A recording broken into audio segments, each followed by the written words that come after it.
Gauri Rupesh Lad from Vivek Vidyalaya. I am studying in standard 4. जाधवांची कन्या, भोसल्यांची सून, शिवबांची माता, भाग्य कोणते अजून. हिंदवी स्वराज्याचा भगवा नवी अभिमानाने डोलतो. ऐका लक्ष देऊन आम्ही जिजाऊ बोलतो.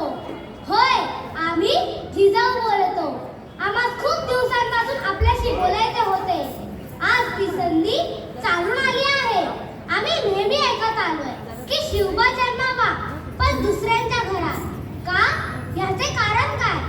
आजची आई सक्षम नाही का शिवबाला घडवायला? का घाबरते ती शिवबाला वाढवायला? कारण तिला भीती वाटते लोकांच्या हितासाठी का माझ्या मुलाचा जीव धोक्यात घालू. जो मरणाला भीत भीत जगतो तो कधीच मेलेला असतो आणि जो मरणाशी दोन हात करतो तो कधीच मरत